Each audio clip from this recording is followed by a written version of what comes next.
we got to try the brand new Fujifilm GFX100RF, a medium format film-inspired digital rangefinder camera, and we had it all to ourselves for a full hour at the launch event in Prague. I'll take you through the experience, share some of the photos I captured, and, most importantly, give you my honest thoughts on whether this camera is worth considering, especially if you're an amateur photographer just like me.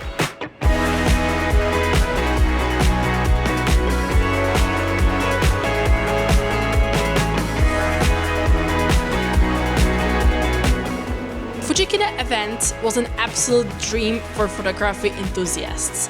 The space was bustling with energy, packed with talks, showcases, and hands-on experiences with Fujifilm's latest gear. It wasn't just about the cameras. It was a place to meet fellow creatives, exchange ideas, and even chat with some of the well-known figures in the photography community. One of the coolest aspects was the opportunity to meet YouTubers that were invited to the event, like GX Ace, who I really admire. And there were several talented photographers also invited to the event.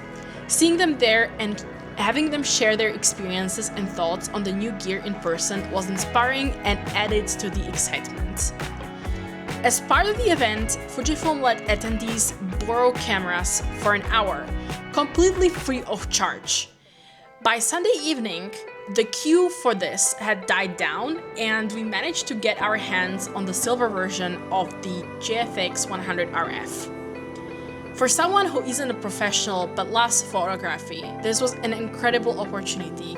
After all, it's not every day that you get to test out a high-end camera before deciding if it's worth the investment. First impressions and setup. As soon as we got the camera, we set it up to shoot both RAW and JPEG, so we could properly review the images later.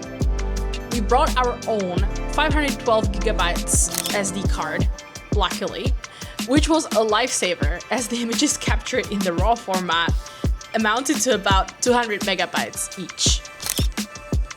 Of course, one of the first things we did was load our go-to Fujifilm film simulation recipe to get the JPEGs that matched our usual aesthetic straight out of the camera. And the best part? We weren't restricted to the event space. We could actually step out and explore Prague, capturing real world in the city's streets.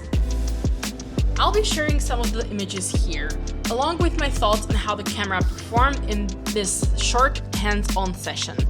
And finally, I'll answer the big question: is the GFX100RF a camera I'd actually buy?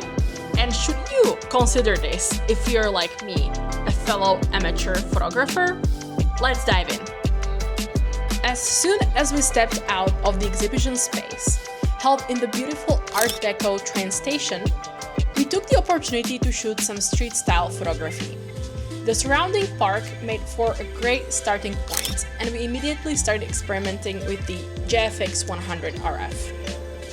Right away, the camera felt incredibly intuitive. The controls were easy to navigate, and the different aspect ratios were genuinely fun to play with.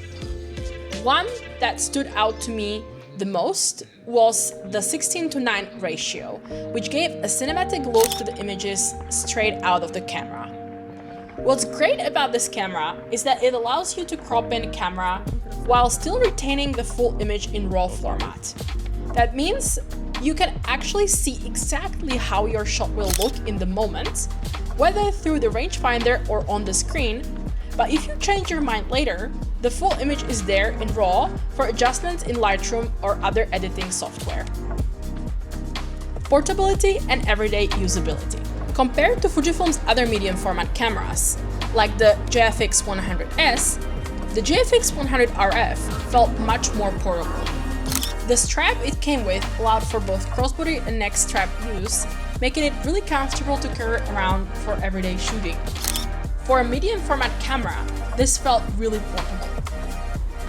The downsides. Of course, no camera is perfect, and this is no exception. One of the biggest limitations we noticed was the lack of in-body stabilization, or IBIS. While this wasn't a huge issue during our daytime street photography in the park, it became noticeable when shooting inside the dimly lit train station. Some of our shots ended up slightly blurry, simply because it was hard to keep the camera steady at slower shutter speeds. The issue is compounded by the fact that the camera only has an f4 lens, meaning it doesn't let in as much light as some might hope. If you're thinking about using this camera for low light or nighttime photography, it might not be the best choice.